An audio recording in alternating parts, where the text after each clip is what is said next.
Arizona Congressman Biggs joins us now. He sits on the House Judiciary Committee. He also chairs the House Freedom Caucus. I heard one of your colleagues, good morning to you, Congressman, by the way.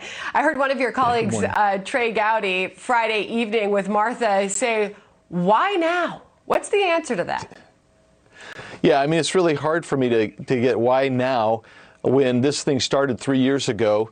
And all I can say is that the revelations that have come out finally that show clearly that there was evidence that tended to exonerate Michael Flynn that was suppressed, and you see all kinds of misconduct now coming out publicly that we in Congress had known about. Maybe that's put the pressure on him. I don't know why this didn't happen a long time ago, and this is inures to the suspicion that some people have now of Christopher Wray.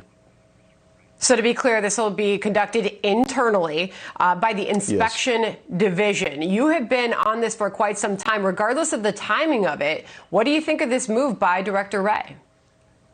Well, I think it's long overdue. I think it's a good move. This is kind of like an internal affairs investigation where they're going to see if there was any kind of criminal conduct or misconduct, and then they're going to take internal discipline. They don't have the power to bring criminal charges. That's up to the Attorney General. But when we start talking about this and take a look at it, we know that they've suppressed evidence and documents from Congress, from Michael Flynn's attorneys for more than 2 years. And that is, they were under court order to disclose it. The law requires that they disclose it. And we also know that this investigation of Flynn itself was started for a political purpose. And we've seen documents come out recently because of that. And this hasn't been because of Christopher Wray, Director Wray. This is because of the Inspector General looking at them and this other pressure that's been put on them. And so the timing of it is what's most dubious. The action itself is appropriate, but it should have been done a long time ago. Got it. It's going to be called an after-action review. It's going to have a twofold purpose, I'm told: evaluating the FBI's role in the case, and secondly, determining whether any, quote, current employees engaged in misconduct. Do you believe ultimately there will be any accountability that will come from this? Well, we haven't seen any so far. I would hope so. I hope the Attorney General goes after the folks that were at the top of that order that committed the coup. Then you have or attempted the coup. Then you have some others along the way that were following orders from those people, and we need to get to the bottom of that. I hope somebody's held accountable for this. Ultimately, what happens with the FISA process is of keen interest to you. You have been pushing on this. You recently introduced a Fourth Amendment Restoration Act as part of the push for tougher FISA reforms. Now we know that this modified FISA surveillance law passed by the Senate heads back to the House. What happens next with all of that, Congressman?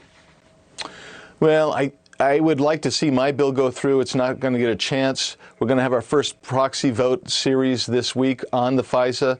The question is whether Speaker Pelosi will allow us to make amendments, but there's not going to be any real substantive changes. I think the Lee Leahy provision, which provides amicus, is a nice provision, but it doesn't get at the substantive root of the problem, and that is that you aren't having an Article III court make a determination on probable cause.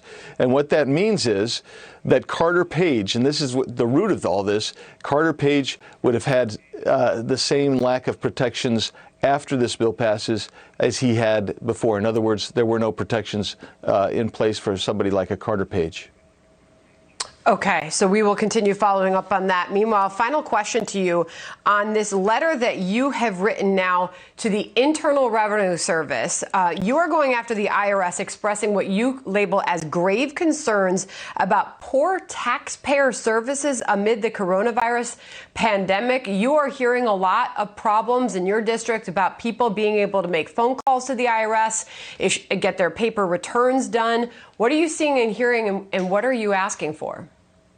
Yeah, so first of all, you're right. I'm getting a lot of calls in my district, people who are waiting for refunds who filed by paper, and that's just their preferred way. And they're making calls to inquire about various issues with the IRS. They're just not getting the responses that they need to get. So that's the push here, is to try to get the IRS to say why we're not getting those responses.